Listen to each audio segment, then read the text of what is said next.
आदाब नाज़रीन, हमारी इस खास पेशकश फरिश्ते में आपका इस्तकबाल है। मैं हूं सैयद अब्बास मेहदी। आदाब नाज़रीन, मैं हूं इमरान खान। कोरोना वबा का दौर हम सब के लिए कई चुनौतियां लेकर आया। डर और मायूसी के माहौल के बीच हमें इंसानियत का एक अलग रुख भी देखने को मिला।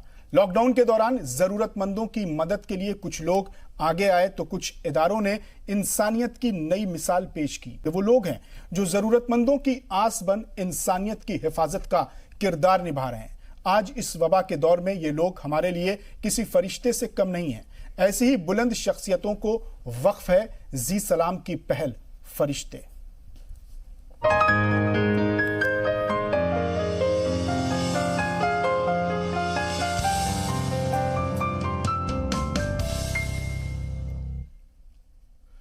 फरिश्ते प्रोग्राम के पहले मरहले में हमारे साथ दो खास मेहमान मौजूद हैं। हमारे साथ हैं रुकन मशावरत दावत इस्लामी हिंद इंजीनियर मोहम्मद ज़ीशान अत्तारी साहब, साथ ही new Grace education foundation school के फाउंडर समीउद्दीन शेख साहब भी हमारे साथ मौजूद हैं। हम दोनों मेहमानों का इस्तकबाल करते हैं। सवाल जवाब का सिलसिला शुरू करें उससे पहले जान लेते हैं कि दावत इस्लामी किस तरह से काम करती है, इसका पूरा तारुफ, उसका सफ़रनामा। दावत इस्लामी एक गैर सियासी पुरअमन मजहबी तंजीम है जो पिछली 4 दहाई से हिंदुस्तान के मुख्तलिफ शहरों में इस्लाह मुआशरा का काम अंजाम दे रही है।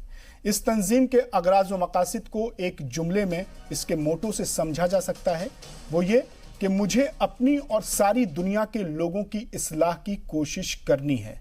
इंशाअल्लाह इन मजबूत मकासिद के साथ दावत इस्लामी ने खूब तरक्की की और अपने मकसद की तकमील के लिए 100 से ज़्यादा महकमों के ज़रिए खिदमत खल्क में मसरूफ़ अमल है। इन शोबाजात में दारुल मदीना इंटरनेशनल स्कूल, शजरकारी मजलिस, disaster management department and welfare, साथ ही खुसूसी डीफ, म्यूट और ब्लाइंड वगैरह की खिदमत, Faizan weekend classes, online classes वगैरह नुमायाँ हैं, जिनके ज़रिए दावत इस्लामी ने अलग अलग तबकों से वाबस्ता हजरात, खासकर नौजवानों में मुस्बत तब्दीली, पॉजिटिव बदलाव लाकर मुल्क व मिल्लत की तामीर में नुमाया किरदार अदा किया है। एक मजहबी तंजीम होने के साथ साथ दावत इस्लामी हिंद को इसके लाखों वॉलंटियर्स के जरिए हमारे मुल्क हिंदुस्तान में की जाने वाली समाजी और फलाही सरगर्मियों के लिए जाना जाता है। तो दावत इस्लामी इस तरह से काम कर रहा है। दावत इस्लामी की जानिब से इस तरह से खिदमात अंजाम की दी जाती हैं। अलग अलग शोबों में, अलग अलग हलकों में, अलग अलग इलाकों में दावत इस्लामी के नुमाया कारनामे से मुल्क, अवाम, मिल्लत, कौम वाकिफ है। और अब new Grace education foundation school और उनके फाउंडर समीउद्दीन शेख साहब के बारे में भी उनका मुफस्सल तारुफ आपसे करवाना चाहते हैं, उनके बारे में भी जानते हैं। समीउद्दीन शेख साहब वतन से दूर रहकर भी वतन की खिदमत कर रहे हैं। खुद पुणे के गरीब माहौल में पढ़े बढ़े, लेकिन ख्वाब हर तबके के बच्चों को अच्छी तालीम और रोजगार से जोड़ना है। जी हाँ, कुछ ऐसे ही बुलंद इरादों के धनी हैं समीउद्दीन शेख साहब। कुवैत में रहते हुए भी वतन की खिदमत में जी जान से लगे हुए हैं। उनके वालिद का नाम है जमालुद्दीन शेख। उन्होंने new Grace education foundation school का क़याम किया, जहां गरीब बच्चों को मुफ्त तालीम दी जाती है। समीउद्दीन शेख को समाज की खिदमत का जज्बा अपने ख़ानदान से मिला। फ़िलहाल अपने अहल खाना के साथ कुवैत में बसे हैं, लेकिन कोरोना की इस जंग में ये लगातार मुल्क के साथ खड़े हुए हैं। वबा के दौरान ये ज़रूरतमंद लोगों तक खाने पीने का इंतज़ाम करवा रहे हैं। कुवैत में भी इन्होंने कई लोगों को राशन मुहैया करवाया है और इंसानियत की नई मिसाल बने हैं समीउद्दीन शेख साहब। आपको हम सबका सलाम। और इसीलिए ऐसे खिदमतगारों को, ऐसी तंजीमों को, ऐसे इदारों को, ऐसे लोगों को, ऐसे फरिश्तों को हम फरिश्ता कह रहे हैं कि ये ज़मीन पर फरिश्ता है। और कोरोना का जब आगाज़ हुआ था, कोरोना की वबा ने जब हिंदुस्तान पर अपनी चहलकदमी पेश की थी, तो उस वक्त वज़ीर आज़म ने अपने तकरीबन हर खिताब में कहा था कि इस वबा के दौरान जो हजरात खिदमत कर रहे हैं, जो लोग फ्रंट वॉरियर्स हैं, उन्हें आप इंसान मत समझिए, उन्हें देवता समझिए, उन्हें फरिश्ता समझिए। इसीलिए हम ऐसे फरिश्तों को सलाम कर रहे हैं। हमारा पहला सवाल ज़ीशान अत्तारी साहब से है। हज़रत, आपसे सवाल है कि जब कोरोना के वबा में लोग एक दूसरे को देखकर दूरियां अख्तियार कर रहे थे, ऐसे में दावत इस्लामी हिंद के लोग उनके कारकुनान, आप तमाम हजरात आगे आए, लोगों की खिदमत की, राशन रकम तकसीम की। तो मैं ये जानना चाहता हूं कि क्या आपका कोई मुस्तकिल महकमा, कोई परमानेंट डिपार्टमेंट इसके लिए पहले से काम करता था कि ऐसे इस तरह के अगर हालात हों तो आप मदद के लिए आएंगे आगे, या फिर जिस तरह से कोरोना के दौर में दीगर लोग आगे आए, दीगर समाजी तंजीमें आई, उसी तरह आप भी आगे आए?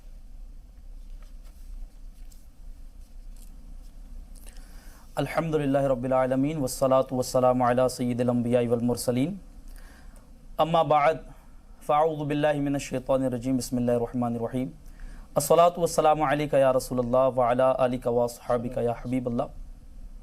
पहले तो मैं आपका और आपके प्लेटफॉर्म का बहुत शुक्रगुजार हूँ कि आपने बड़ा ही ज़बरदस्त सिलसिला और उन लोगों को सराहने की कोशिश की है जिन्होंने इस पेंडेमिक सिचुएशन में आगे आकर इंसानियत के लिए एक लड़ाई लड़ी और लोगों के हित में एक बड़ा काम किया ना। देखें, आपके सवाल की तरफ आता हूं मैं, उसके पहले तो मेरा ख्याल है जो अभी ब्रीफिंग और जो प्रोफाइल आपने अल्हम्दुलिल्लाह दावत इस्लामी की दिखाई, इससे एक बहुत बड़ा स्ट्रक्चर समझ में आ रहा है कि दावत इस्लामी तकरीबन पिछले 40 सालों से इंसानियत, समाज और मुल्क और मिल्लत के लिए खिदमत के लिए आगे आती रही है। जाहिर है वक्त के साथ जब तब्दीलियां आई और जिस तरह की हाजात पेश आई, दावत इस्लामी ने उन खिदमात को अपने ऊपर लिया और मुल्क और मिल्लत के हित में जो काम बेहतर हुए उनको शरीयत और सुन्नत के दायरे में रहते हुए करने की कोशिश की। अब जाहिर है ये जो पेंडेमिक सिचुएशन और कोरोना वायरस की वजह से फैली हुई जो एक तकलीफ, दुनिया भर का क्या छोटा, क्या बड़ा, क्या बूढ़ा और क्या जवान, हर एक इससे परेशान था और इंसानियत के हक में यूं कहें कि जो जो आगे आते रहे वो एक बड़ा काम करने के इसमें थे। तो दावत इस्लामी चूंकि 40 सालों से इंसानियत के लिए काम कर रही है और इस हित में काम कर रही है, तो अल्हम्दुलिल्लाह दावत इस्लामी कोरोना के हवाले से जो आगे आई है, ये तो यूं समझें कि स्पेसिफिकली एक चैलेंज था, लेकिन अगर डिपार्टमेंट की आप बात करें तो अल्लाह के फजल से दावत इस्लामी के 107 डिपार्टमेंट्स हैं, जिनमें से एक बड़ा ही जबरदस्त डिपार्टमेंट है जिसको हम welfare department of Dawat Islami कहते हैं, जिसमें इस तरह की नेचुरल क्लैमिटीज या इस तरह की जो डिजास्टर्स या कुछ इस तरह की पेंडेमिक सिचुएशन सामने आती है तो इंसानियत के लिए आगे बढ़कर दावत इस्लामी वाले जो है अल्हम्दुलिल्लाह कोशिशें करते हैं। तो जाहिर है कोरोना के लिए कोई अलग डिपार्टमेंट बनाकर दावत इस्लामी वालों ने काम नहीं किया, उसी डिपार्टमेंट के जो वॉलंटियर्स थे, जो खिदमतगार थे, जो मुबल्लिगीन थे, इन्हीं को मोटिवेट किया गया और आगे लाकर अल्हम्दुलिल्लाह दावत इस्लामी ने इस ऑर्गेनाइजेशनल स्ट्रक्चर के थ्रू, इस यूं समझे कि डिपार्टमेंट के थ्रू काम किया और अल्लाह के फजल से जिसकी कामयाबी आपको नजर आ रही है, आप स्क्रीन पर भी देख रहे हैं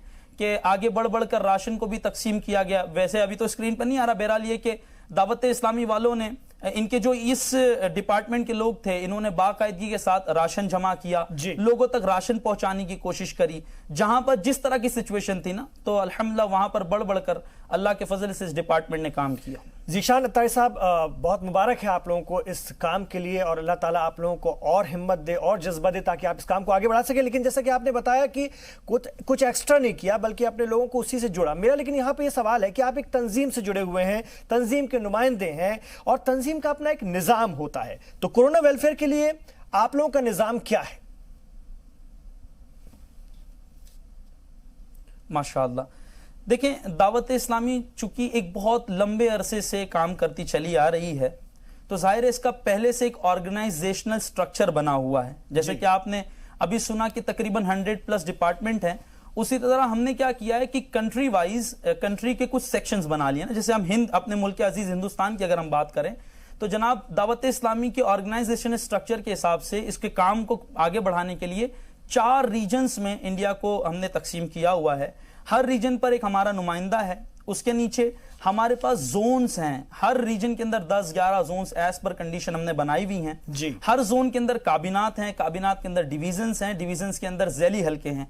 अब जाहिर है हर स्टेप पर ना दावत इस्लामी का एक रिप्रेजेंटेटिव है, एक वॉलंटियर है और वॉलंटियर के साथ एक टीम है। अब जाहिर है यहां पर जब कोरोना का जो एक यूं समझे कि सामने सिचुएशन आई, चैलेंज आया, तो हमने क्या किया, इसी स्ट्रक्चर को यूज किया, रीजन, जोन, डिवीजन, जो भी काबिना, डिवीजन, ज़ैली हल्का, और इसी स्ट्रक्चर के वॉलंटियर्स को हमने मोटिवेट किया, इन्हीं को आगे बढ़ाया और इसी निज़ाम के थ्रू काम किया। अब इसमें जो मजीद मैं आपको ऐड करता चलूं कि अब जाहिर है कि हर जगह पर लोग प्रॉब्लम में थे ना, ऐसा नहीं था कि भाई एक इलाका है, एक कोई कॉर्नर ऑफ कंट्री है जहां पर लोग परेशान हाल है ना, तो पूरी कंट्री में जो हमारे वॉलंटियर्स की एक चेन फैली हुई थी ना, इस चेन के थ्रू हमने लोगों की लिस्टिंग करवाना शुरू करी। इन्होंने लोगों के नाम, नंबर, डिटेल्स और इनके जो भी डिटेल्स थी वो लेकर एक लिस्टिंग बनाना शुरू करी। जो हमसे हमारा सबसे फंडामेंटल ये समझे कि सबसे निचली सतह की एक लेवल हमने बनाई है जैली हल्का, वहां से लिस्ट आई डिवीजन पर, फिर उससे लिस्ट आगे बढ़ते बढ़ते कंट्री लेवल पे पूरी कंप्लीट लिस्ट बनी।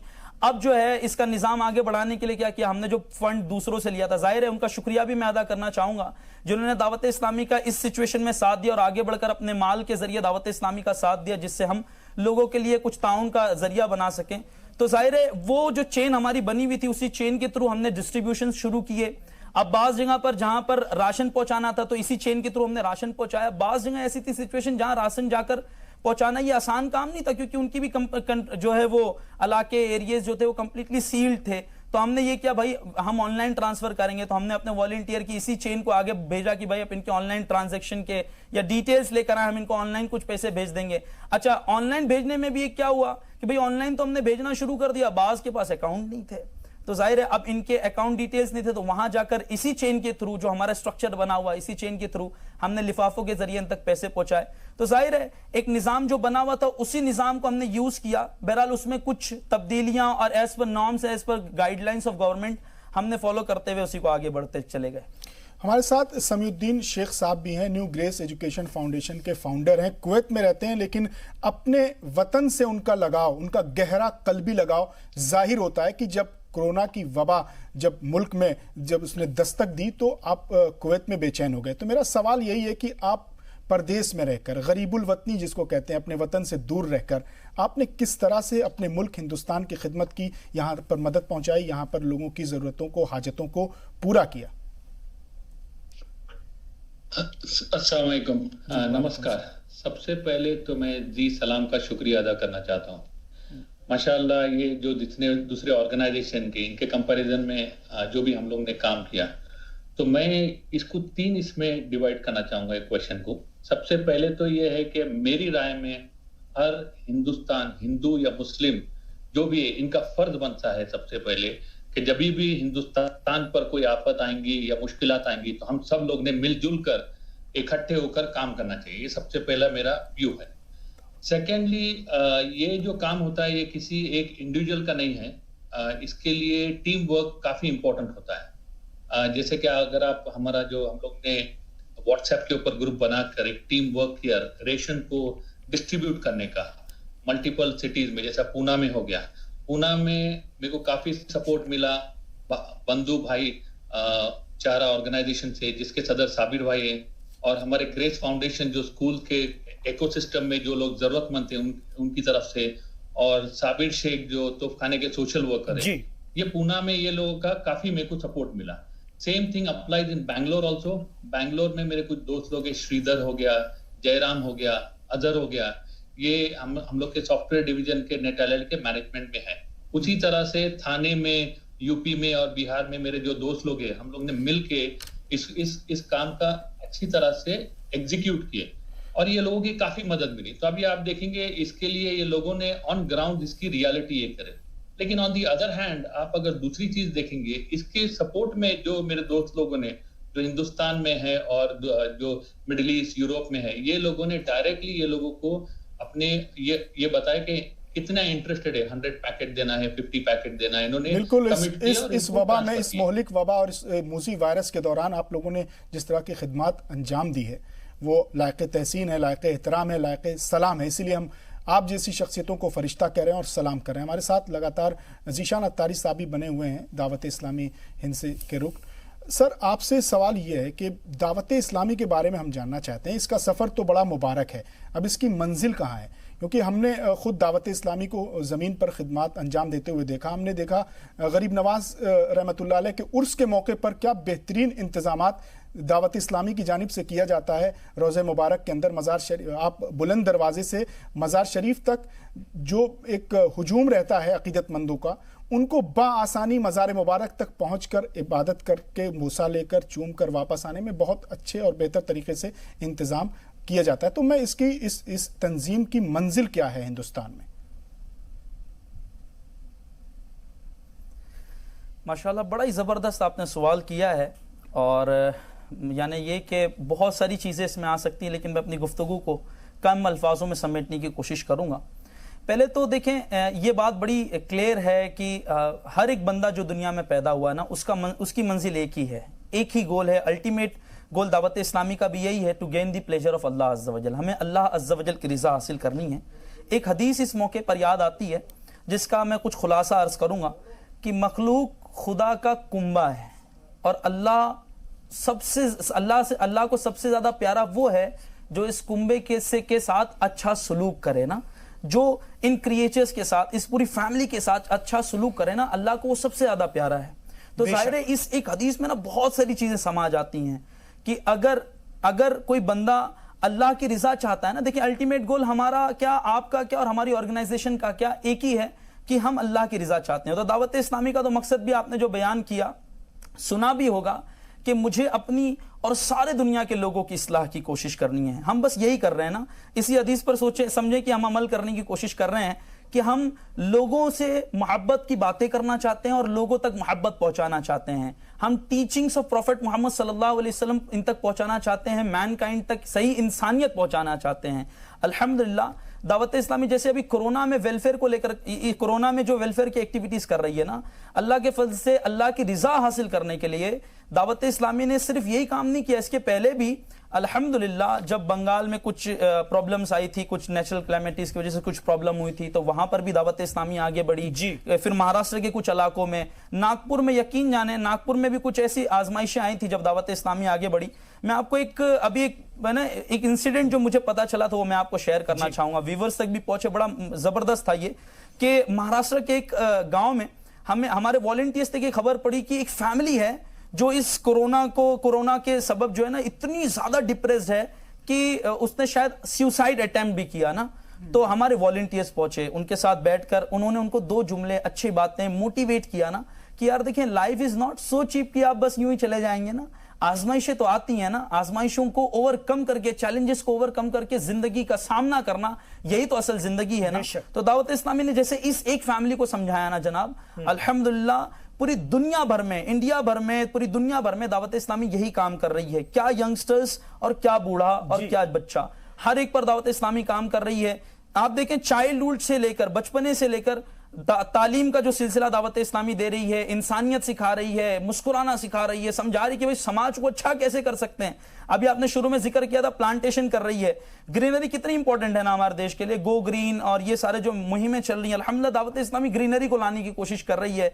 साथ में हमारे बहुत सारे कोर्सेज हैं, जी हाँ, ऐसे कोर्सेज हम ऑनलाइन करवा रहे हैं। सिर्फ हम उसमें नमाज और कुरान नहीं सिखा रहे, अल्लाह के फजल से अल्हम्दुलिल्लाह ऐसे कोर्सेज हो रहे हैं कि जो हमारे जो स्पेशल जो लोग हैं, जैसे कि डीफ एंड म्यूट है ना, इनको इशारों की जबान में कोर्सेज करवाए जा रहे हैं। इनको लाइफ में और अपलिफ्ट होने के लिए, आगे बढ़ने के लिए इनको समझाया जा रहा है कि आप गिव अप नहीं करें, ये तो अल्लाह की मर्जी है। अल्लाह ने आपको ऐसा ये सारी चीजें दी और जो चीजें नेमतें अल्लाह ने दी उसका शुक्र अदा करके आप आगे बढ़ें। अच्छा जनाब, इसी के साथ साथ यंगस्टर्स के लिए मुख्तलिफ कोर्सेज हम करवा रहे हैं। अभी पिछले दिनों बिजनेसमैन के लिए अलग कोर्सेज हमने कराए, ताजिरान के लिए अलग कोर्सेज करवाए। फिर मजलिस राब्ता हमारी कायम है जो कि ना अच्छे, यानी यूं समझे प्रोफेशनल से कांटेक्ट डेवलप करके उनको मोटिवेट करती है। एक सबसे बड़ी जो प्रॉब्लम थी ना हुजूर इन तमाम मामलात में, वो ये थी कि जहां राशन, पानी और ये तमाम चीजों की कमियां हुई ना, उसके साथ साथ एक बहुत बड़ी प्रॉब्लम क्या थी पता है, कि इंसान मेंटली बहुत डिस्टर्ब हो चुका था, बहुत डिमोटिवेट हो चुका था। जाहिर अब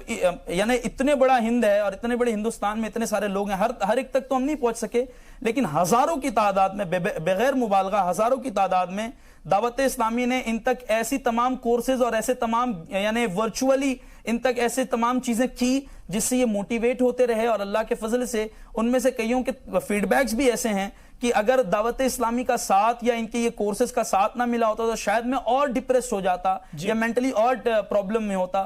तो अल्टीमेट गोल की अगर आप बात करें तो बस ये कि अल्लाह की रिजा हासिल करनी, और इसीलिए दावत इस्लामी फील्ड पर है। और इंशाअल्लाह जैसे कि आपने ख्वाजा गरीब नवाज रहमतुल्लाह ताला के मज़ार पर देखा, इसी तरह आने वाले वक्तों में और भी मुख्तलिफ जगहों पर अल्लाह के फजल से दावत इस्लामी काम करती रहेगी। बस आप लोगों की दुआओं और हम सब के मिलकर एक साथ की जरूरत है। जो मुझे सुनने उन तक भी मैं अपनी दावत पेश करूंगा कि वो दावत इस्लामी से जुड़े, क्योंकि देखिए जुड़ने से क्या होगा कि और लोगों का साथ मिलेगा। वो कहते हैं ना, बचपन में एक बड़ी अच्छी बात बताई जाती थी कि एक छड़ी को आप तोड़ना चाहें तो इजीली आप उसको तोड़कर खत्म कर सकते हैं, बट 4 छड़ियां हो ना तो उसमें मजबूती आती है, स्ट्रेंथ आती है।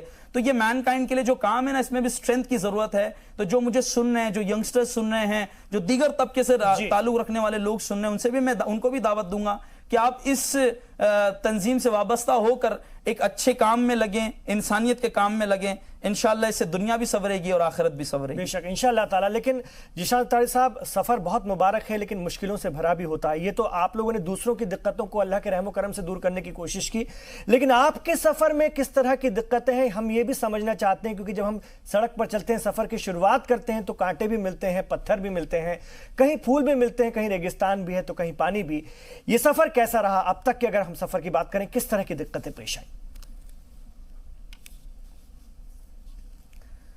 देखें, जाहिर है वो एक हदीस शरीफ, इस पर मैं फिर से याद आ रही है तो मैं अर्ज कर देता हूँ, your action depends upon your intention. जो आप काम करने वाले हैं ना, इस सब का दारोमदार आपकी नीयतों पर होता है। वो कहते हैं ना, जब नीयत अच्छी होती है, नीयत साफ, तो मंजिल आसान हो जाती है। जाहिर है जब हम किसी काम में आगे बढ़ते हैं तो आजमाइशें तो आनी हैं, तकलीफें तो आनी हैं, लेकिन उसको ओवरकम करते हुए ना, किसी ने लॉकडाउन को नहीं देखा था भाई, किसने देखा था लॉकडाउन कैसा होता? मेरा ख्याल है एक यानी दुनिया भर की एक बहुत बड़ी पॉपुलेशन, या तकरीबन सब लोगों के लिए बहुत नई सिचुएशन थी, और इसमें जाहिर है हमारे लिए भी बहुत सारी आजमाइशें थी। सबसे बड़ी जो प्रॉब्लम हमारे लिए थी कि इस सिचुएशन में, लॉकडाउन में, हमें लोगों की डेटा चाहिए ना, क्योंकि देखें पॉइंट क्या है कि ऑथेंटिफाइड और सही बंदे तक के उसका वो चीज पहुंचाना बहुत जरूरी। राशन तो हमने ले लिया, लेकिन अब उसको सही बंदे तक पहुंचा लेना सबसे पहला पॉइंट ये जरूरी था। तो डेटा कलेक्शन में थोड़ा सी हमारे लिए आजमाइश आई। वॉलेंटियर्स को अब बाहर निकालना था ना, जाहिर है ये चीजों को बाहर ले जाना है, राशन ले जाना, लिफाफे ले जाने हैं, या आपके लिए ऑनलाइन ट्रांजेक्शन के लिए उनके अकाउंट डिटेल्स लेनी है, ऑल दीज थिंग्स, इनमें सब में हमें वॉलेंटियर्स को बाहर निकालना था। जाहिर है वॉलेंटियर्स भी तो इंसान हैं और कोरोना इनको भी तो लग सकता था, लेकिन अब इनको बाकायदा गाइडलाइंस देना कि सोशल डिस्टेंसिंग का आपने पालन करना है जनाब, कितनी दूरी इख्तियार करना है, मास्क लगाना, you need to use sanitiser after a while, और ये तमाम बातें इनको समझाने के बाद भी जाहिर है इनके दिल में भी एक डर था। उस फिर मोटिवेशन देना कि यार हमारे आका सल्लल्लाहु अलैहि वसल्लम ने कैसी जिंदगी गुजारी ना, क्या तालीमात थी आका की, ये समझाना, ये बताना और इनको फिर आगे ले जाना ना, ये एक अपने आप में एक टास्क था ना। अच्छा, अब ये सारा कुछ हो गया तो जाहिर है कि हमारे लिए, हमारे पास कोई फंड तो पहले से रिजर्व नहीं है ना जनाब, कि भाई ये सिचुएशन आई और करोड़ों रुपए हमने निकाल कर डायरेक्टली बिल्कुल जो ना रिलीज कर दिया। अब सबसे बड़ा टास्क ये था, दावत इस्लामी ने जिस तरह से काम अंजाम दिया है और जिस तरह से मुश्किलें आई हैं और जिस तरह से काम अंजाम दिया जा रहा है, हम उम्मीद करते हैं कि और बेहतर तरीके से अंजाम दिया जाएगा। हम अपनी गुफ्तगू का सिलसिला जारी रखेंगे। समीउद्दीन शेख साहब भी हमारे साथ मौजूद हैं, उनसे भी हम सवाल करेंगे, लेकिन यहाँ वक्त हो गया एक मुख्तसर से वक्फे का।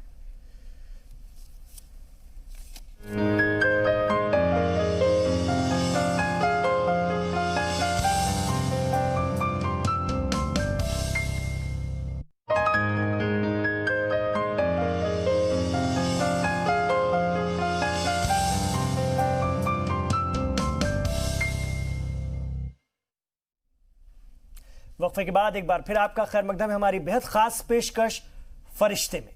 और फरिश्ते प्रोग्राम के दूसरे मरहले में हमारे साथ मौजूद हैं बंधु भाव भाईचारा फाउंडेशन के सदर शब्बीर शेख साहब, युवा मंडल प्रतिष्ठान के फाउंडर चेतन श्याम राव मोरिस साहब और मशहूर डॉक्टर और हकीम यासिर अराफात साहब। हम तमाम मेहमानों का इस्तकबाल करते हैं और एक एक करके इनका तारुफ भी कराते हैं। अगर बात करें शब्बीर शेख साहब की, तो पुणे के रहने वाले शब्बीर शेख और हाजी जकरिया मेमन ने अपने कई साथियों के साथ मिलकर लोगों की मदद के मकसद से बंधु भाव भाईचारा फाउंडेशन की शुरुआत की। लॉकडाउन के दौरान इन्होंने ज़रूरतमंदों की दिल खोल कर मदद की। तालाबंदी यानी लॉकडाउन की वजह से जो लोग अपने घर नहीं जा सके, ऐसे करीब 10,000 लोगों तक इन्होंने राहत पहुंचाई है। साथ ही करीब 12,000 ज़रूरतमंद कुनबों को, ख़ानदानों को, परिवारों को राशन किट तकसीम की है। ये काम लगातार जारी है। गरीब, बेसहारा और राहत की राह देखते ऐसे कई ज़रूरतमंद लोगों की उम्मीद बनते बंधु भाव भाईचारा फाउंडेशन के अराकीन को हमारा सलाम है, ऐसे फरिश्तों को हमारा सलाम है। और अब नजर डालते हैं चेतन श्यामराव मोरे और उनके इदारे युवा मंडल प्रतिष्ठान के सफरनामे पर।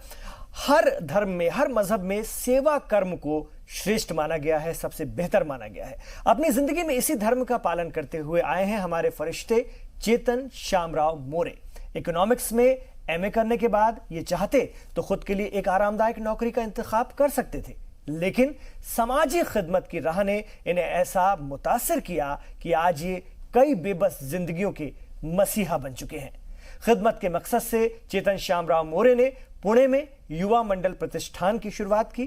कोरोना वायरस वबा के दौरान लगे लॉकडाउन में ये इदारा कई जरूरतमंदों की मदद के लिए आगे आया है। इदारे ने गरीबों को राशन के साथ साथ सभी जरूरी सामान मुहैया कराए हैं। साथ ही कोरोना वॉरियर्स के लिए पीपीटी किट का इंतजाम भी किया है। मुश्किल वक्त में समाज के हर तबके तक मदद पहुंचाने का इनका जो हौसला है, इनका जो हाथ है, वो तेजी से बढ़ रहा है। तो चेतन श्यामराव मोरे को हमारा सलाम। और अब जानते हैं डॉक्टर और हकीम यासिर अराफात साहब की खिदमत के बारे में। कोरोना वबा के इस दौर में लोग कुदरती दवाओं और रिवायती नुस्खों की अहमियत को खूब समझ रहे हैं, लेकिन सेहतमंद रहने के लिए कुदरती जड़ी बूटियों की इस ज़रूरत को डॉक्टर यासिर अराफात बहुत पहले ही समझ चुके थे। इन्होंने नेचुरल हर्ब्स का इस्तेमाल कर ख़ानदानी नुस्खों की मदद से कई बड़ी बीमारियों के इलाज में कामयाबी और हुसूलियाबी हासिल की है। महामारी की वजह से लगी बंदिशों के दौरान भी ये लगातार लोगों के बचाव के कुदरती तरीकों से लोगों को रूबरू कराते रहे। ऑर्गेनिक दवाओं को लेकर लोगों को बेदार करते डॉक्टर यासिर अराफात की कोशिशों को हम सलाम करते हैं। चलिए अब सवाल जवाब का सिलसिला शुरू करते हैं। और अब्बास साहब, मेरे साथ सबसे पहले शब्बीर शेख साहब से अगर हम बात करें। एक तो शब्बीर शेख साहब, आपकी जो इदारा है, जो संस्थान है आपका, बंधु भाऊ भाईचारा फाउंडेशन, इसका नाम बहुत अच्छा है, बहुत खूबसूरत है। तो मेरा सवाल पहला यही आप लोगों से कि किस तरह का इससे काम करता है और किस तरह के लोग इससे जुड़े हैं। इसका नाम ही इतना खूबसूरत है, इतना कैची है, इतना ज़्यादा सुनने में अच्छा लग रहा है। तो इसकी जिस तरह के लोग इसमें जुड़ेंगे, मुझे लगता है वो भी बहुत ख़ास लोग होंगे, बहुत अच्छे लोग होंगे।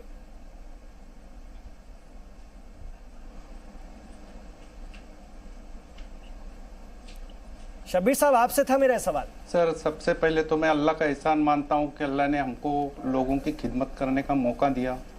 और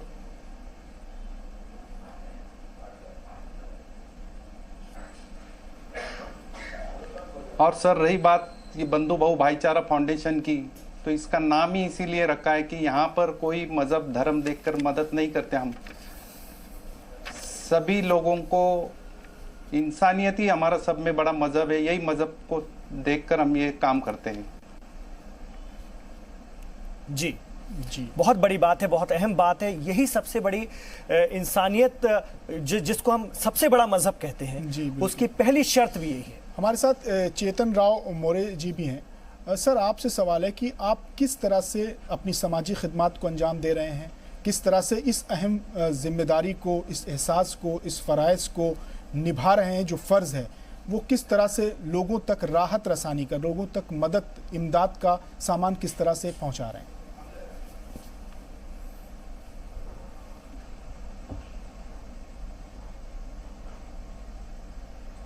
सर, सबसे पहले तो नमस्ते, सलाम आपको। जी, मेरा जो युवा वर्ग फाउंडेशन है, इसके ज़रिए मैं समाज में जो अपने यूथ है, जो युवा की ताकत है, उसको हम पहले सबसे पहले वो ताकत को बढ़ाते हैं। कोरोना जैसी महामारी आज हमारे देश में फैली हुई है, जातिवाद सबसे बढ़ते जा रहा है, तो इसमें हमें सब एक होकर कोरोना के खिलाफ लड़ना है। तो हमने जो भी गरीब बेसहारा लोग हैं उनको राशन का किट पहुंचाया, जो प्राइवेट डॉक्टर्स हैं उनको पीपी किट के ज़रिए अपने ग्राउंड लेवल पे आने की हमने कोशिश की उनको, जिसके वजह से ये महामारी कम हो जाए और जो भी बेसहारा गरीब लोग हैं उनकी तकलीफ दूर हो जाए। और सबसे अहम मुद्दा सर हमारा युवा वर्ग की तरफ ये है कि युवा वर्ग के माध्यम से हमको यूथ को बनाना है और इस देश को आगे लाना है। जी, बहुत बहुत अहम बात, बहुत बड़ी सोच के साथ आप लोग आगे बढ़ रहे हैं। मेरा सवाल अब डॉक्टर हकीम यासिर अराफात साहब से है। अराफात साहब, आपने यूनानी मेडिसिन के अंदर में एमए किया है, माफ़ कीजिएगा एमडी किया है, और सवाल आपसे यही है कि 50-100 साल पहले इस तरह की एपिडेमिक डिजीज़ के वक्त यूनानी मेडिसिन के अंदर किस तरह के इंतजाम किए जाते थे? अस्सलाम वालेकुम जी वालेकुम। मैं सबसे पहले अल्लाह अदा करता हूँ और उसके बाद आप लोगों का कि जी सलाम में जैसा फरिश्तों जैसा एक एपिसोड बनाया, मगर अल्लाह सुब्हानहू व तआला जो है फरिश्तों से ज्यादा इंसान को जो है वो इज्जत देता है। बेशक अल्हम्दुलिल्लाह में जो लोग काम कर रहे हैं, मैं उन लोगों का बहुत शुक्रगुजार हूँ, क्योंकि हर एक हाथ मिलके बहुत बड़ा काम होता है। आपका जो सवाल है कि अभी जो कोरोना वायरस जो आया है, लोग परेशान हैं, इस तरीके की जो वबा है जिसको पेंडेमिक डिसीजेस कहते हैं, ये अगर 50 साल 100 साल के पहले आता है तो लोग क्या करते हैं? एक्चुअली जो है हमें पहले समझना है कि ये जो यूनानी सिस्टम ऑफ मेडिसिन है ये आज की दवा नहीं है और सिस्टम ये आज का नहीं है, बल्कि तकरीबन जो है 1000 साल से भी ज्यादा इसकी हिस्ट्री है। और इस तरीके के जो एपिडेमिक डिसीजेस या पेंडेमिक डिसीजेस जो है हर 100 साल में, हर 50 साल में आए हैं, जो तकरीबन अलग अलग वायरल इन्फेक्शन की वजह से है। कभी जो है ये इन्फ्लुएंजा के नाम से आया, कभी जो है ये प्लेग के नाम से आया, कभी जो है ये जो है इबोला के नाम से आया। ये सारे वायरल इन्फेक्शन है जो कि हजारों साल से चली आती रही हैं। जैसा कि अल्लाह के मोहम्मद सल्लल्लाहु अलैहि वसल्लम के जमाने में भी तकरीबन कई मरतबा जो है प्लेग डिसीजेस आए। उसके पहले भी जो है प्लेग तकरीबन 3500 साल पहले मूसा अलैहिस्सलाम के कौम के वक्त में भी आया। तो ये जो है प्लेग डिसीजेस या वायरल डिसीजेस होते हैं, ये आते गए। तो यूनानी मेडिसिन जो है वो आज की जो पैरामीटर्स हैं उस पे सब पे फिट होता है। जैसा कि अभी जो क्वारंटीन हम कराते हैं, तो ये खुद भी जो क्वारंटीन का जो कॉन्सेप्ट है ये यूनानी मेडिसिन का है। जैसे क्वारंटीन इटाली वर्ड है कि क्वारंटीन के माने 40 दिन के होते हैं। तो उस वक्त में पेशेंट को जब वायरल इन्फेक्शन हो जाता तो इस तरीके से उनको क्वारंटीन में रखा जाता। अभी जो आज हम सैनिटाइजर इस्तेमाल करते हैं, डिसैनिटाइज करते हैं अपने जो है आबो हवा को, तो वो भी जो है यूनानी के अंदर उस जमाने में जो है अर्ख गुलाब का ये जो गन्ना होता है ना, शुगर केन, उसका जो है सिरका है वो जो है स्प्रे किया करते थे मोहल्ले में और जो है घरों के अंदर, और जो जहाँ पर पेशेंट है। ये सब जो है अगर आपको पढ़ना है तो शेख बू अली सिन्हा की जो किताब है, आज से तकरीबन 1600 साल के पहले की किताब जो है, जिसको सारे एलोपैथिक भी मानते हैं, यूनानी डॉक्टर्स भी मानते हैं सब, वो जो किताब को जो है जो बाइबल ऑफ मेडिसिन कहते हैं उसके अंदर जिक्र है। और इसी तरीके से उस जमाने में जो है ऐसे लोगों को मरने के लिए छोड़ दिया नहीं करते थे, उस जमाने से बाकायदा इलाज है। और आज जो है हम क्या करते हैं, एलोपैथिक में आज भी इलाज नहीं है, वो लेके जाते हैं आइसोलेशन में रखते हैं, वो लेके जाते हैं आपको जो है विटामिन सी की दवाएं देते हैं। यही उस जमाने में यूनानी हकीम कहते थे कि जब इस तरीके के वबाई अमराज आए, वबाई अमराज किसको कहते हैं, जो कि पानी के जरिए से फैल रहा हो या हवा के जरिए से जो भी बीमारी फैल रही हो, तो इसको अमराज कहते हैं। और यूनानी के अंदर उसको अमराज खबीसा के नाम करते हैं। यानी आप जो है इन वबाई अमराज का जिक्र पहले भी था और लोगों ने इसका इशारा भी किया, जो जैसे अबू अली सिन्हा जो अपने वक्त के एक नामवर और आज भी उनसे इस्तिफादा किया जाता है। हमारे साथ शब्बीर शेख साहब लगातार मौजूद हैं। उनसे मेरा सवाल यही है कि सर, आप लोग एक ऐसे वक्त में, एक ऐसे माहौल में, एक ऐसे दौर में महाज पर निकल कर सामने आए कि जब लोग दूरी अख्तियार कर रहे थे दूसरों से, जब लोगों ने अपने को घरों में महदूद कर लिया था, जब लोग खौफ में जी रहे थे, हिरास में जी रहे थे, मायूसी में जी रहे थे, अजब नफ्सा नफसी का आलम था उस वक्त जब कोरोना वबा का आगाज़ हुआ। अब तो हालात धीरे धीरे बेहतर हो रहे हैं और इंशाअल्लाह आइंदा भी बेहतर होंगे। तो मेरा सवाल यही है कि उस दौर में आप लोगों ने किस तरह से अवामुन नास की मदद की?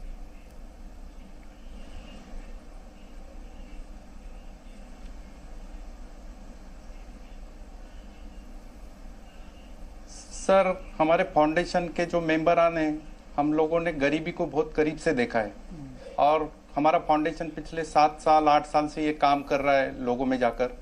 इसके पहले भी हम लोगों ने जो झुग्गी झोपड़ियों में आग लगी थी, पूना के तकरीबन 7 झोपड़पट्टियों में मिलाकर 1100 मकान बना कर दिए। ये काम करने के वक्त हमको इसका तजुर्बा आया है कि गरीबी किस तरीके से लोग जीते हैं। तो जब भी ये लॉकडाउन शुरू हुआ तो पहले तो 2-3 दिन तक कोई परेशानी नहीं थी। इसके बाद में हमको पता चला कि भाई ये गरीब लोग हैं, किस तरीके से ज़िंदगी गुजारते रहेंगे। और फिर हमारे फाउंडेशन के सभी मेंबर ने बैठकर मशवरा किया कि भाई हमको इनके लिए कुछ मदद करना चाहिए। तो फिर हम लोगों ने इनको रेशन देना शुरू किया। इनके मकान पे जाके इनको एक रेशन का किट देते थे हम। ऐसे तकरीबन 12,000 लोगों तक हमने रेशन पहुंचाया। इसके बाद में जो लोग बाहर गांव के लोग थे, जिनको जाने के लिए यहाँ से कोई इंतज़ाम नहीं था, अचानक लॉकडाउन ऐलान किया गया, तो इन लोगों को हुकूमत ने स्कूल में लाकर रख दिया था। तो इन लोगों के लिए फिर सुबह में इनकी बहुत परेशानी होनी कि नाश्ता चाय पानी इनको मिलने का नहीं। तो फिर हमारे फाउंडेशन की तरफ से हम लोगों ने उनको सुबह में जाकर नाश्ता चाय पानी देने का इंतज़ाम किया। और इसके अलावा जो लोग फुटपाथ पर रहते हैं, तो ये फुटपाथ के लोग तो इनके पास ना कोई बनाने का सामान रहता है ना कुछ गैस रहता है, ये लोग जो लोग देंगे वो लोगों के पास से मांग कर खाते थे। तो इन लोगों का भी बहुत मुश्किल हो गई थी। तो फिर हम लोग ऐसे लोगों को ढूंढकर उन तक चाय नाश्ता और खाने का इंतज़ाम हम लोग करके देते थे। तकरीबन रोजाना हम 400 लोगों को ये देने का इंतज़ाम किया था हम लोगों ने हमारी फाउंडेशन की तरफ से। जी, चेतन शामराव मौर्य साहब भी हमारे साथ हैं, फाउंडर हैं युवा मंडल प्रतिष्ठान के। चेतन जी, आपसे ये सवाल है, अपनी पढ़ाई लिखाई पूरी करने के बाद, शिक्षा हासिल करने के बाद, तालीम हासिल करने के बाद हर इंसान का ख्वाब होता है कि अच्छे से अच्छा पैसा कमाए और अच्छी नौकरी करे या कुछ और। आपने समाज सेवा को, समाजी खिदमत को ही क्यों चुना, गरीबों की खिदमत को ही क्यों चुना?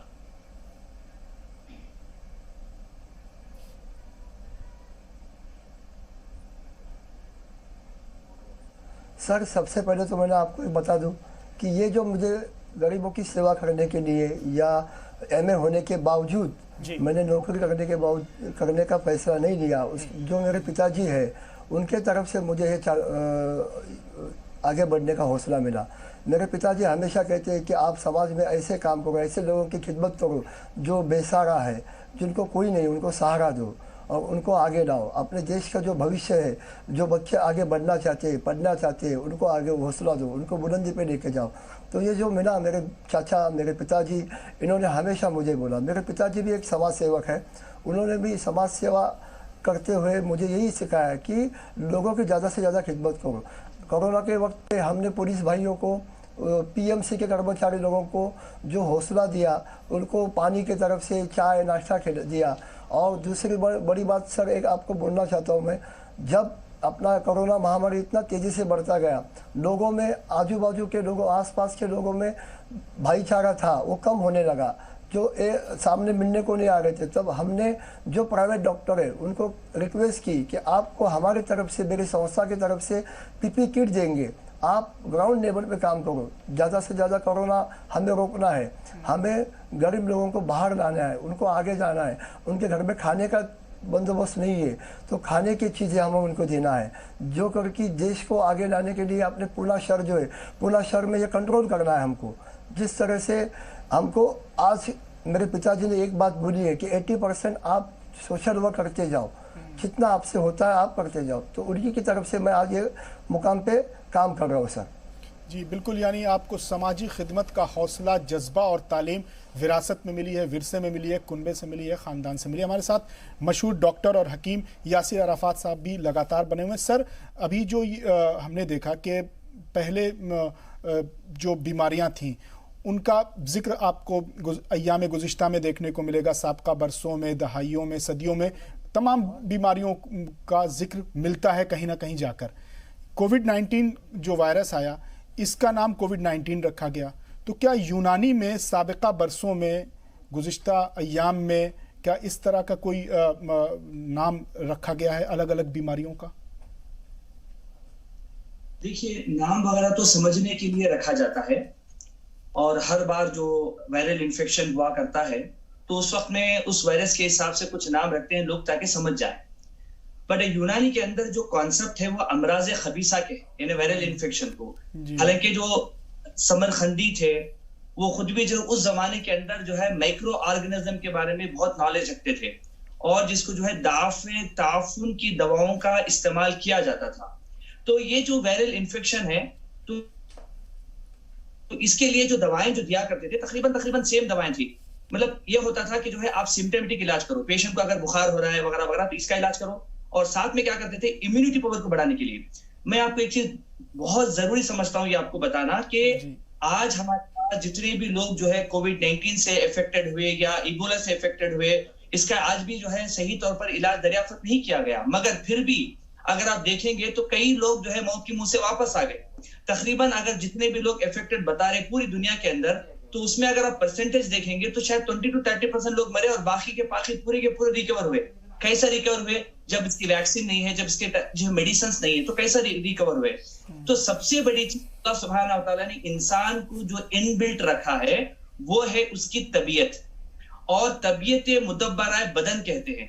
जैसे ही बीमारी कोई लाहक होती है तो यूनानी दवाओं के अंदर ऐसी दवाएं हैं जो थोड़ा सा तबीयत को सपोर्ट करती है, और वो खुद तबीयत जो है चाहे वो वायरस हो या बैक्टीरिया हो उसको फाइट करती है, और उसके खिलाफ में जो है इम्यूनिटी पावर जो है उसको बूस्ट करती है। तो ऐसी यूनानी के अंदर बहुत सी दवाएं हैं जिससे इस्तेमाल करने से जो है इम्यूनिटी पावर जो है बढ़ती है, और नेचुरली जो है वो वायरस 7 days to 14 days के अंदर जो है ठीक हो जाते हैं। जी, लेकिन आपने तो दवाओं की बात की डॉक्टर हकीम यासिर साहब, लेकिन मैं ये भी जानना चाहता हूँ हमारे नाज़रीन को ये बताइए कि इस दौरान हमें क्या ऐसा खाना चाहिए? यूनानी हमें किस तरह का सजेशन देती है कि हमारी इम्यूनिटी पावर बढ़े और हम इस तरह की बीमारियों से मुकाबला कर सकें? देखिए, अभी आयुष के जरिए से ये बात साबित हुई है कि इम्यूनिटी पर बूस्टर के लिए 4 इंग्रेडिएंट बेहद जरूरी है जो सब लोग घर में इस्तेमाल करें, जैसे कि तुलसी है, दालचीनी है, और इसके बाद जो है अपना जंजीबिल जिसको कहते हैं वो है, और ये जो दवाएं हैं आप घर में भी बना के आप इस्तेमाल कर सकते हैं, सौंठ जिसको कहते हैं, तुलसी वगैरह। तो ये दवा इस्तेमाल करने से, डिकाशन बना के पीने से भी इम्यूनिटी पावर बढ़ेगी। इसके अलावा जो है बेसिक चीजें हैं जो सिट्रस फ्रूट्स जो भी हैं, कोई भी खट्टी चीज, चाहे वो लेमन हो चाहे वो ऑरेंज हो, कोई भी चीज जो खट्टापन पैदा करता है वो आपकी इम्यूनिटी पावर को थोड़ा सा प्रोटेक्शन में रखे, तो वैसी चीजों का इस्तेमाल। और इसके अलावा जो है जो नहीं इस्तेमाल करना है वो 2 चीजें हैं।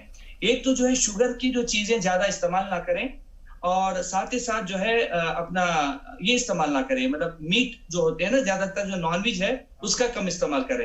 इससे थोड़ा सा जो है इम्यूनिटी पावर, क्योंकि कभी कभी क्या होता है जो वायरल इन्फेक्शन होता है कभी कभी जानवरों से भी फैलता है, तो ऐसे वक्त में शुगर और मीट कम करें और हर्बल चीजों का ज्यादा इस्तेमाल करें। और गरम मसाला, चाहे वो कोई भी गरम मसाला हो, जैसे मैंने आपको बोला तुलसी है, दालचीनी है और जो है जंजीबिल है, ये सारी जो चीजें हैं ये सब गरम मसाले हैं, तो गरम मसाला का थोड़ा ज्यादा इस्तेमाल करेंगे तो ऑटोमेटिकली इंशाअल्लाह ताला जरूर फायदा होगा। और एक समरखिंदी कहते हैं जो सिबिर है, सिबिर जिसको कहते हैं एलोवेरा, आप देखे होंगे ना, एलोवेरा जिसको काटने के बाद उसका कागज निकलता है, उसको सिबिर कहते हैं यूनानी के अंदर। सिबिर और जाफरान, और ये जो इस्तेमाल करते हैं मुरमकी एक चीज है, ये 3 चीजों का अगर इस्तेमाल करते हैं कॉम्बिनेशन बना के तो वायरल इन्फेक्शन उनको नुकसान पहुंचा ही नहीं सकता। तो ऐसे बहुत से यूनानी कंपाउंड दवाएं भी हैं जो मैं आपको बताना बेहतर समझता हूँ, जैसा खमीर मरवारी की एक दवा है जो आपको हर वाला बनाते हैं, आपको वो दवा भी अगर इस्तेमाल करते रहेंगे तो एक तो टेस्टी भी है और उसके खिलाफ जो है बहुत ज्यादा फायदा। चलिए बहुत जी डॉक्टर साहब जी, चलिए बहुत मैं आपको बताना चाहता हूँ जी, ये जो हिंदुस्तान हीलिंग हर्ब्स है इसके जरिए से हमने एक दवा बनाई है, यही 4 कॉम्बिनेशन के जरिए से ये हमने क्या किया है, ये मौके की जरूरत के मुताबिक हमने बनाया है और लोगों को देना शुरू। चलिए बहुत अच्छी बात है, बहुत बहुत शुक्रिया डॉक्टर साहब, और आप दोनों हमारे खास मेहमानों का भी बहुत बहुत शुक्रिया, आप तीनों का बहुत शुक्रिया। तो बहुत अच्छी तरह से आप लोगों ने चीज़ों को समझाया और हमें लग रहा है हमारे नाज़रीन इसको देख करके समझेंगे कि इस दौर में भी किस तरह से लोगों ने काम किया, किस तरह से लोग आगे आए और इस वक्त लोगों की खिदमत को अंजाम दिया। और आइए अब देख लेते हैं रिवाइटल पर एक रिपोर्ट।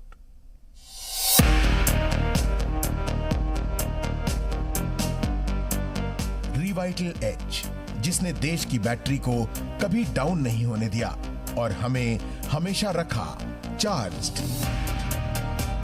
कोविड-19 जैसी वैश्विक महामारी में भी रिवाइटल एच देश को एक्टिव बनाने के लिए कई कदम उठा रहा है। देश में हुए संपूर्ण लॉकडाउन की वजह से रमजान के पवित्र महीने में मुस्लिम समुदाय ने तालाबंदी के बीच ही इबादत की। इस दौरान गरीब और बेसहारा बच्चों के इफ्तार के लिए रिवाइटल एच ने डोनेट अ प्लेट मुहिम की शुरुआत की। मैं लव केयर फाउंडेशन में डायरेक्टर प्रोजेक्ट हूँ। जब से कोविड-19 का शुरू हुआ है हम लोग हर महीने जितने भी हमारे सेंटर्स हैं वहाँ पर राशन बांट रहे हैं, लेकिन अब ईद के अवसर पर हमने बच्चों के लिए ये इफ्तार प्लेट हम दे रहे हैं और रोज़ हर सेंटर पर नेक्स्ट 3 दिन के लिए रोज़ ये है इफ्तार प्लेट बच्चों के में बांटी जाएगी। किसी की भूख मिटाना भी इबादत का ही रूप है, इसलिए रिवाइटल सन फार्मा कंज्यूमर हेल्थ केयर ने लव केयर फाउंडेशन के साथ मिलकर जरूरतमंद बच्चों की मदद के लिए अभियान चलाया।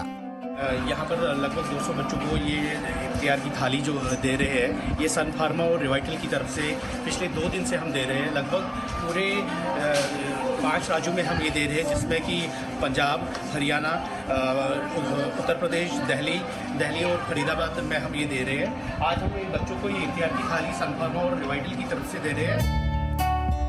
रमजान के पवित्र महीने में छोटे मासूम हाथों को जब खुशियों से भरी थाली का तोहफा मिला तो रमजान की रौनक मानो लौट सी आई। किसी की थाली ना रहे खाली। इसी मकसद के साथ रिवाइटल एच देश को एक बार फिर चार्ज करने में सफल हो रहा है। यहाँ पर एक छोटे से वक्फे के लिए रुकते हैं हमारी इस खास पेशकश फरिश्ते में, लेकिन जब लौटेंगे तो हमारे साथ होंगे 3 और खास मेहमान। आप रहिए जी सलाम के साथ।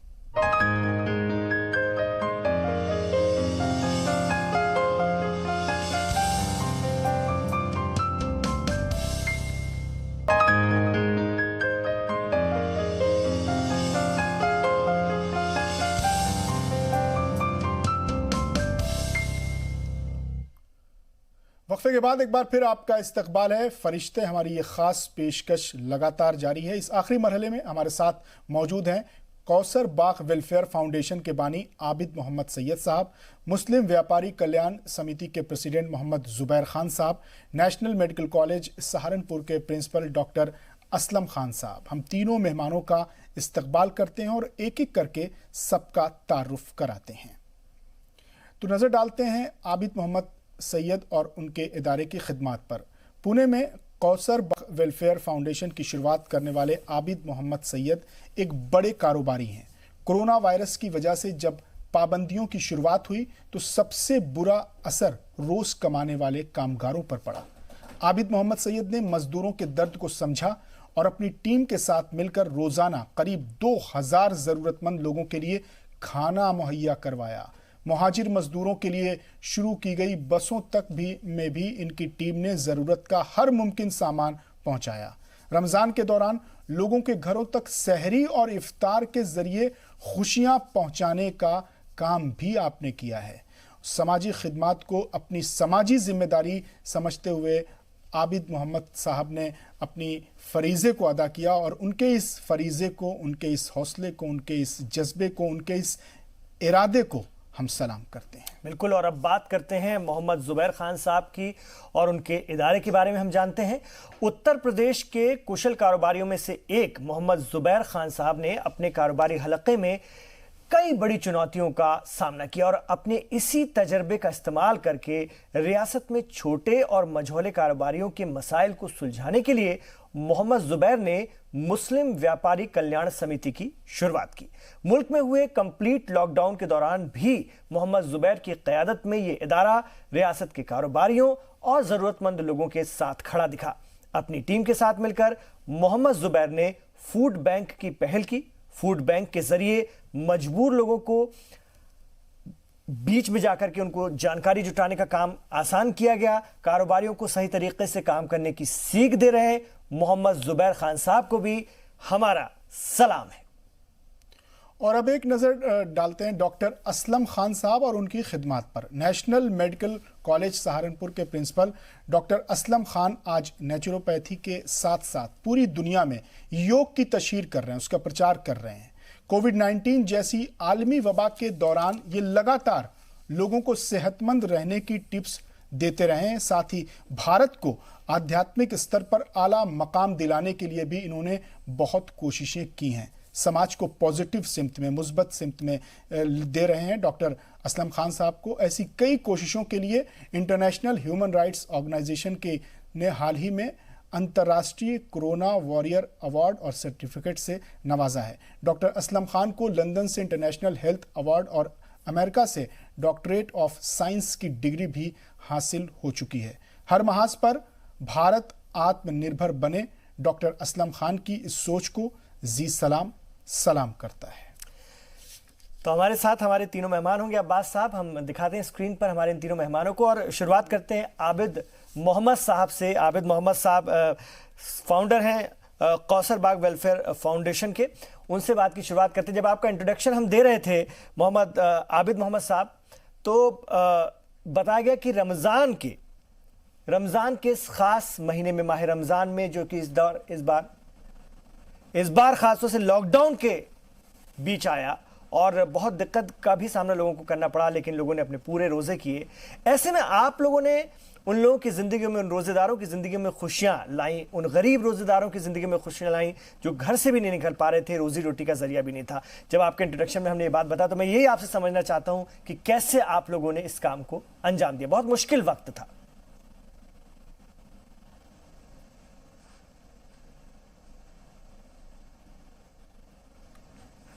हेलो जी, आबिद मोहम्मद साहब।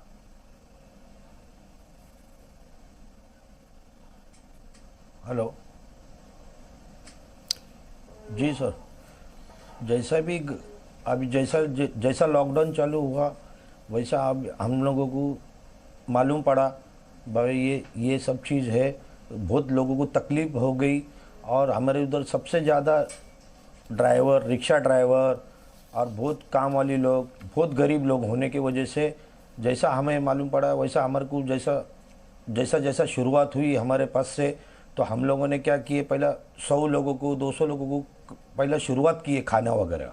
खाना करते करते तो हमारे पास में मांग बहुत बढ़ने लगी है, तो फिर धीरे धीरे हम लोग ने 2000 लोगों तक डेली खाना बना के, सुबह को 2000, शाम में 2000 लोगों को हम लोग ने सब खाना वगैरह चालू किए। फिर खाना चालू करते करते बहुत दिक्कत आने को लगी, तो डिपार्टमेंट की लॉकडाउन, फिर हमारे को डिपार्टमेंट ने बहुत इसके अंदर सपोर्ट करी। मेन गायकवाड़ साहब है, बहुचे साहब, डीसीपी साहब है, ये सब इन लोगों ने हमारे को, पुलिस लोगों ने बहुत मदद की है। हमारे सब बच्चे 35 से 50 बच्चे लोग पूरा 2 व्हीलर पे, जान पे, हथेली पे खेल के पूरा उन लोगों के घर में जाके राशन, दूध, किसी के बच्चा बीमार है, किसी का क्या है, सब लोग बच्चे लोग जाके उनको पैसे दे के, खाना वगैरह दे के हम लोग ये सब काम करते करते आते थे। और बहुत दिक्कत होती थी हर चीज़ की, तो अपने से जितना हो गया रात ना दिन ये करते थे। सुबह जल्दी उठ के हर चीज़ लोगों की, सबकी लिस्ट निकालते थे हम लोग, बाबा कौन तकलीफ में, किसी का है, किसी को एम्बुलेंस लग रहा है, किसी को क्या लग रहा है, किसी को क्या लग रहा है, हर वक्त पे हम लोग सब चीज़ की मदद करते थे उन लोगों को। जी जी, हमारे साथ डॉक्टर असलम खान साहब हैं। डॉक्टर साहब, आपसे सवाल है कि जब कोविड-19 वबा का आगाज़ हुआ तो इंतज़ामिया ने आपके नेशनल मेडिकल कॉलेज और नेशनल मेडिकल कॉलेज फार्मा को रिज़र्व कर दिया था, तो उस दौरान किस तरह के हालात थे, किस तरह के तजर्बात और किस तरह के हालात का आपको सामने करना पड़ा? आपके स्टाफ की, आपके जो दीगर मुलाजमीन हैं, अफसरान हैं, उनकी क्या उसमें किरदार अदा उन्होंने किया?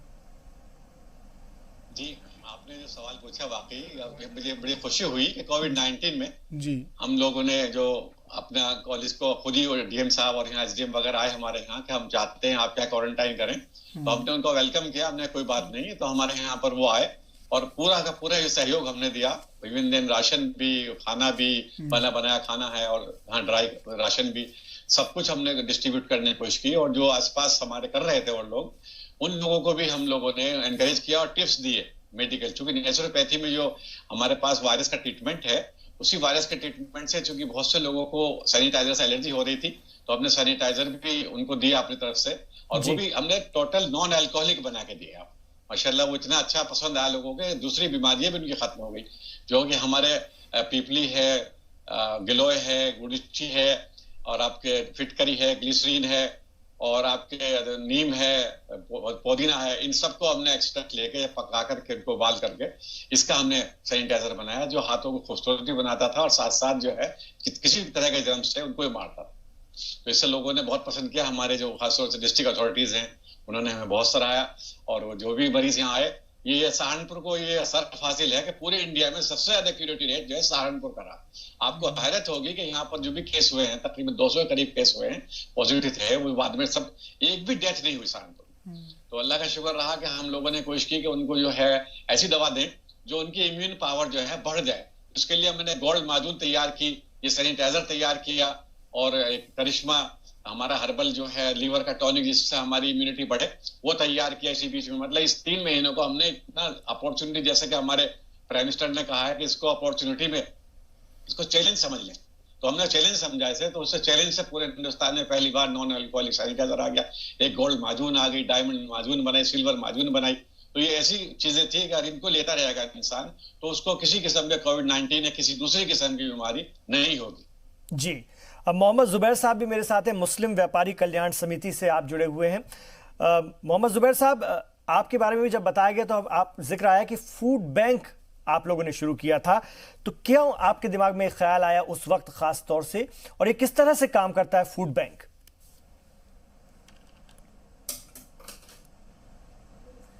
अस्सलाम वालेकुम जी। वालेकुम। जिस वक्त हम लोगों ने यहाँ पे ये काम शुरू किया उस टाइम लॉकडाउन जो है उस टाइम लॉकडाउन यहाँ पर स्टार्ट हुआ था, और हम लोग चूँकि खुद भी एक व्यापारी हैं और लोगों की समस्याओं को जानते हैं, काफ़ी लोग हम लोगों के साथ काम करते हैं, तो हमने देखा कि लॉकडाउन करीब 25 या 26 तारीख से शुरू हुआ, और उस टाइम ये ऐसा पीरियड होता है कि ज़्यादातर लोग जो है खाली हो जाते हैं पैसे से, और उनके तनख्वाह का टाइम 1 तारीख से लेकर 7 तारीख तक होता है।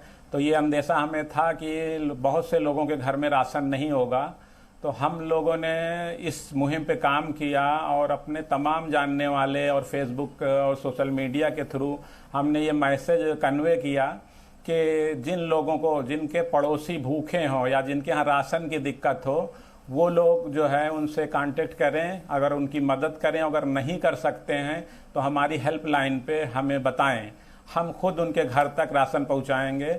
और अल्हम्दुलिल्लाह लोगों ने काफ़ी लोगों के बारे में बताया हम लोगों को, और हम लोगों ने हर क्षेत्र में जाके हर वर्ग के लोगों को जाकर राशन उनके घर पर दिया। और हम लोगों की किट लगभग ऐसी होती थी कि उसके लिए कम से कम 15 दिन और 1 महीने आदमी का राशन आराम से चल जाए और उसकी ज़रूरतें पूरी हो जाएं।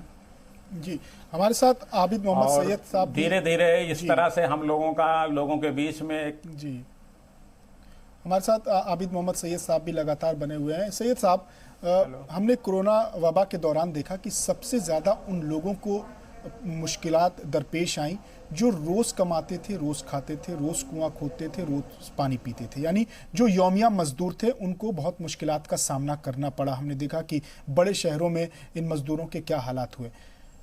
पुणे भी एक बड़ा शहर है, वहाँ पे भी बड़ी तादाद में मुहाजिर मजदूर रहते हैं। जब ऐसा हालात ऐसे पैदा हुए तो इन हालात में आप लोगों ने किस तरह से ज़मीनी सतह पर उतरकर इन मजदूरों की, इन बेयारो मददगार लोगों की मदद की?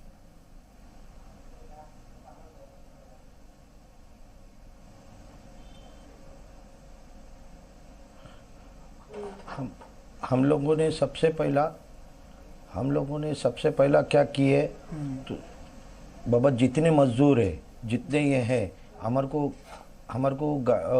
कोंडवा पुलिस स्टेशन से हमारे पास में लिस्ट आती थी और बोलते थे बाबा जितने जा सकते हम लोग उनके साइड पे जाके जितने मजदूर लोगों को पहला तो हम लोगों ने खाना वगैरह किए, हम लोग उनके साइड तक खाना पहुंचाए। जिसके घर पे खाना नहीं पहुंच सकता था रास्ते पे सोते थे, और जितने गांव निकले थे जाने के लिए, बाबा यूपी बिहार जितने हैं, सबसे ज़्यादा अगर तादाद है तो हमारे कोंडवा में है, कम से कम 40 से 50 हज़ार लोग उधर है। तो हम लोगों ने उनकी लिस्ट बनाते थे, उन पहले तो खाना दिए, फिर उनको गांव भेजने का बंदोबस्त करने के लिए पुलिस स्टेशन से बस वगैरह हम लोगों ने खाना वगैरह हर चीज़ उन लोगों को पूरा भर के और उनको खाना देते थे। फिर बाद में केले, फ्रूट, बच्चे लोगों को दूध। सबसे ज़्यादा दिक्कत होती थी, खाना तो कोई भी दे देता, उन लोगों के घर पे दूध, शक्कर, चापत्ती, जो ज़रूरत की चीज़ें बच्चे लोगों को जो नहीं मिलती थी, हर चीज़ पहले तो हम लोग ने उस पर फोकस किए, वो सबसे ज़्यादा हमने देने का चालू किए। फिर धीरे धीरे हमारे को मालूम पड़ रहा भाई ये तकलीफ में, वो परेशानी में, फिर हमारी पूरी टीम हमारे पास में लेके आ जाती थी शाम तक और बोले जाती थी, पूरे हमारे जितने घर के, मेरे खुद का लड़का, खुद का बच्चा, मेरा पूरे घर वाले लोग लग गए लेते ये काम के लिए, ढूंढ के लेके आ जाते थे। अरे बहुत सुबह को कहला शाम तक खाना नहीं है उनको, उनके घर में फिर पहुंचाते थे। फिर ऐसे रिक्शा ड्राइवर वाले लोगों को, इनके वाले लोगों को ऐसा किट दिए हम लोग ने, 2-2 महीने का खाना राशन भर के दिए, कोलगेट से लेके साबुन से लेके बरस तक। ये 750 लोगों के घर में राशन पहुंचाया हम लोगों ने, सबसे पहला। कम से कम सुकून से। फिर जैसा यूपी बिहार की गाड़ी जाती थी वैसा 850-900 लोगों की डेली गाड़ी जाती थी, खाने से लेके पानी से लेके हर चीज़ उनके गांव तक जाके खा सकते। तो ऐसा हम किट बना के देते थे उन लोगों को, बेकरी का आइटम, हर चीज़ आइटम, जितना हमारे से हो सकता हम ज़रूरत से ज़्यादा कर दिए। हाँ, अल्लाह ने हमारे को दिया था।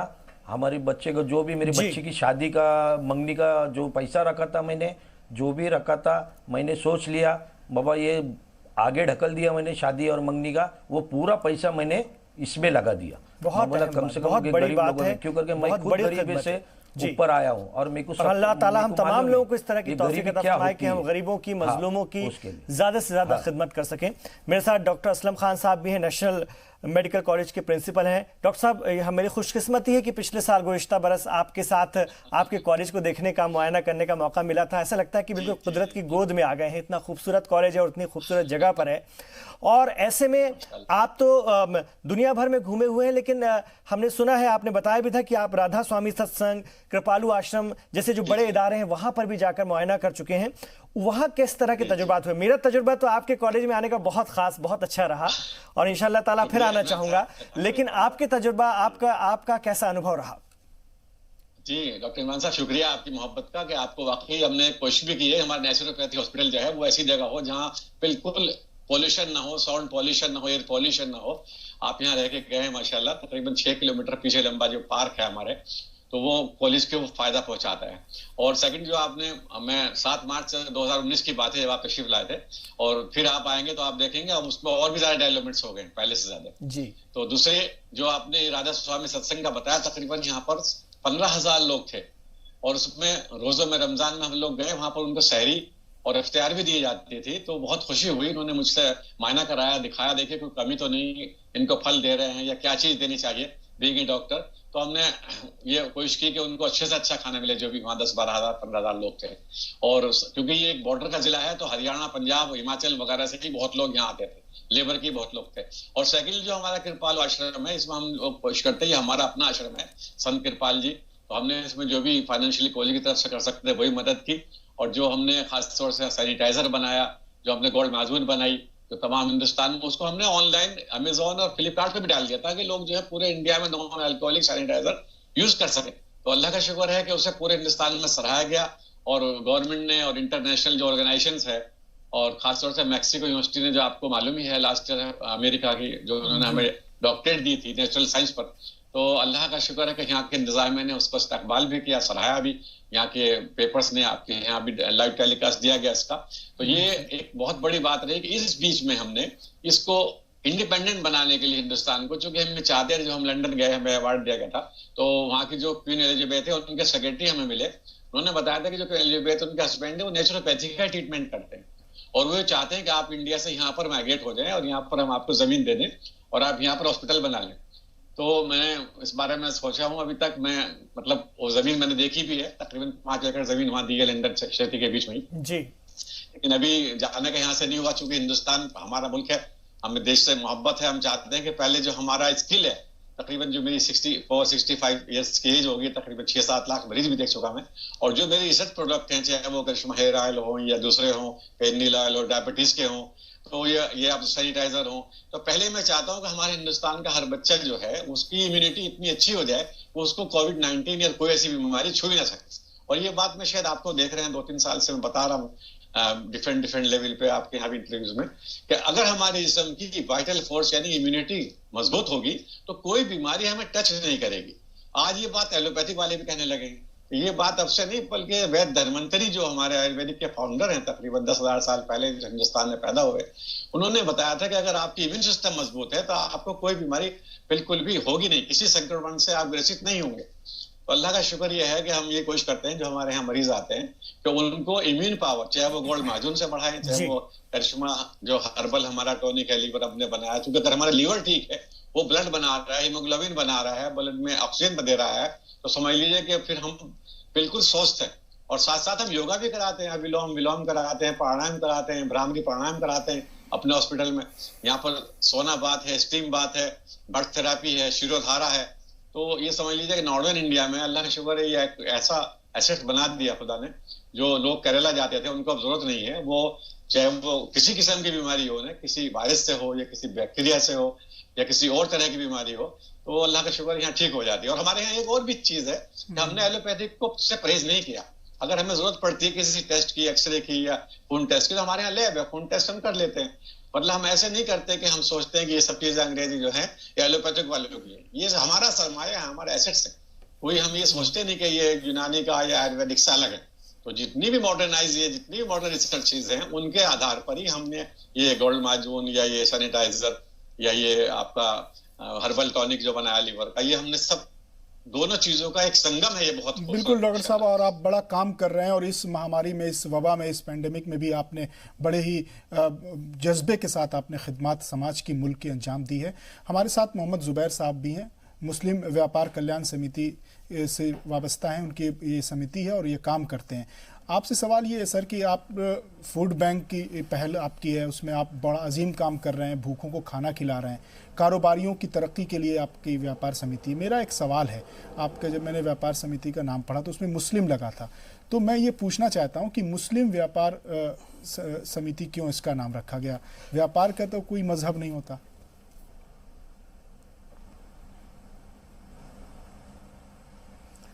देखिए, अभी समाज में, पूरे समाज में तरह तरह की चीज़ें हैं। लोग मुस्लिम लोगों को थोड़ा सा मुस्लिम लोगों के साथ उनकी इमेज को बड़ा डैमेज कर रहे हैं और लगता है कि जैसे मुसलमान लोग कोई अच्छा काम करते नहीं हैं। और बहुत सारे मुसलमानों ने शायद इस डर से भी अपनी अपनी एनजीओ का नाम कुछ इस तरह से रखा कि ये मालूम नहीं पड़ता है कि उनका एनजीओ मुसलमानों का है, जिससे कि लोगों को ये पता चले कि मुस्लिम लोग भी अच्छे काम कर रहे हैं। और मैंने सिर्फ मुस्लिम व्यापारी कल्याण समिति का नाम इसीलिए रखा कि हम मुस्लिम समाज में एक मैसेज जाए, क्योंकि वो लोग एक तो ज़्यादा एजुकेट नहीं होते हैं और उसके साथ साथ उनके छोटे छोटे व्यापार होते हैं और लगभग 90% लोग व्यापार में ही हैं।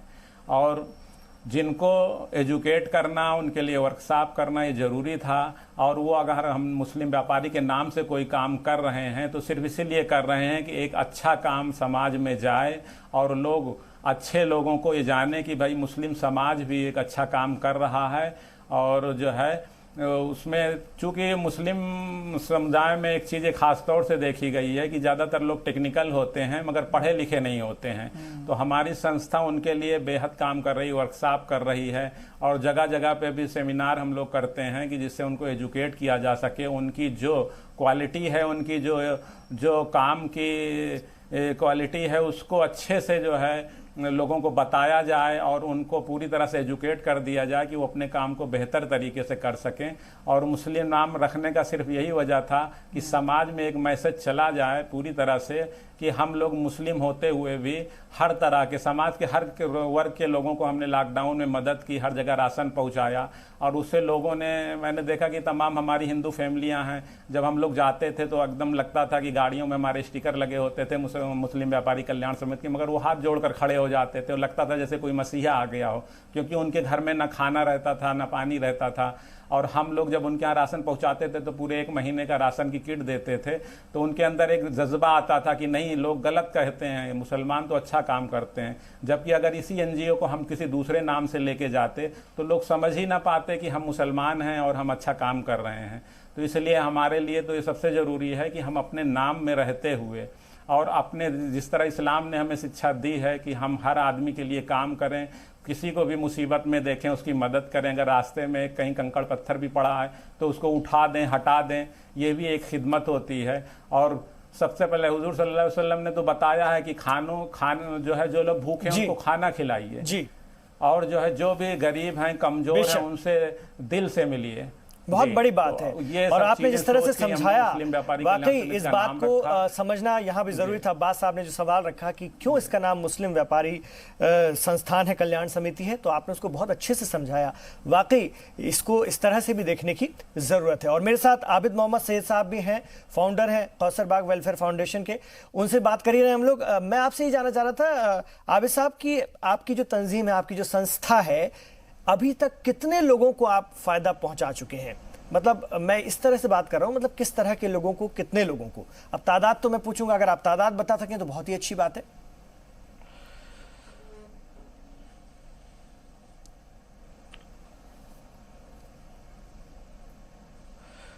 तादाद तो ऐसी हम लोग तो आपको नहीं बता सकते, कम से कम रोज के सुबह 2000 शाम 2000 अलग अलग घर लोगों को हम लोग देते थे जी।